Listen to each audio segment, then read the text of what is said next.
महानगर पालिकाओं के चुनाव संपन्न हो गए और आज मतगणना हो रही है। नतीजे जो है वो ट्रेंडिंग में हैं और जो जानकारी सामने आई है उसके मुताबिक नईमुंबई, पनवेल, थाने महानगर पालिका, बीएमसी समेत राज्य की कुल 32 महानगर पालिकाओं के नतीजे आज सामने आने वाले हैं। मतगणना हो रही है, वोटिंग की जो हो चुकी है उसकी काउंटिंग चल रही है और इस वक्त जो रुझान आ रहे हैं मेरे सामने हैं। अगर मैं सिर्फ नईमुंबई की बात करूं तो इस वक्त नईमुंबई में 70 ठिकानों पर बीजेपी जो आगे चल रही है। यहाँ 111 सीट पर चुनाव हुआ था जिसमें 70 सीटों पर बीजेपी जो है आघाड़ी है, जबकि 15 सीटों पर ऑलरेडी जीत जो है वो दर्ज हो चुकी है। बीजेपी के 15 कैंडिडेट जो हैं वो जीत चुके हैं। वहीं शिवसेना जो बीजेपी के खिलाफ मैदान में उतरी थी 29 सीटों पर उसका रुझान आगे चल रहा है और शिवसेना, उबाठा और मनसे ने एक साथ चुनाव लड़ा था, उसमें यूबीटी की एक सीट जो है आघाड़ी पर दिख रही। वही पनवेल महानगर पालिका में देखें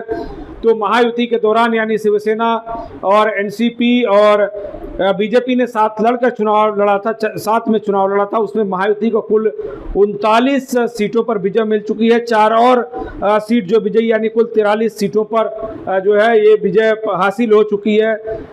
यहाँ पर कुल 78 सीटों पर चुनाव लड़ा गया था और वही महाविकास आघाड़ी को बीजेपी महायुति के मुकाबले 13 सीटों पर विजय मिलती हुई दिखाई दे रही है। यहाँ पर कुल पनवेल महानगर पालिका में देखें तो 78 सीटों में से 43 सीटों पर ऑलरेडी बीजेपी के उम्मीदवार जीत चुके हैं, उसकी घोषणा हो चुकी है, जबकि महाविकास आघाड़ी के 13 उम्मीदवार जो है वो जीत चुके हैं। पनवेल महानगर पालिका में सबसे ज्यादा सुर्खियों में रहा प्रभाग 4 खारघर का, जहां मधु सेठ पाटिल का पूरा पैनल जीत गया है।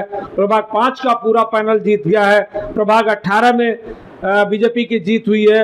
कामोठे प्रभाग 11 में हैप्पी सिंह और प्रदीप भगत समेत पूरा जो पैनल है वो जीत चुका है। प्रभाग 8 में भी बीजेपी का पूरा पैनल जो है वो जीत चुका है। तो पनवेल महानगर पालिका क्षेत्र में बीजेपी जो है वो बहुमत के साथ जो आगे बढ़ चुकी है। 78 सीट में देखा तो बीजेपी को ऑलरेडी बहुमत से के आसपास का आंकड़ा लगभग मिल चुका है। नवी मुंबई में अब तक जो रुझान सामने आए हुए हैं उसमें 70 सीटों पर बीजेपी आगे चल रही है, जिसमें से 15 सीटों पर जीत जो है हासिल हो चुकी है। बीजेपी जो है नईमुंबई में बढ़त बनाए हुए है और पनवेल में एक तरह से बीजेपी ने बहुमत के करीब का आंकड़ा जो है वो पूरा कर लिया, पार कर लिया है, अब उसके नजदीक पहुंच गई है, समझ सकते हैं आप रुझान के मुताबिक।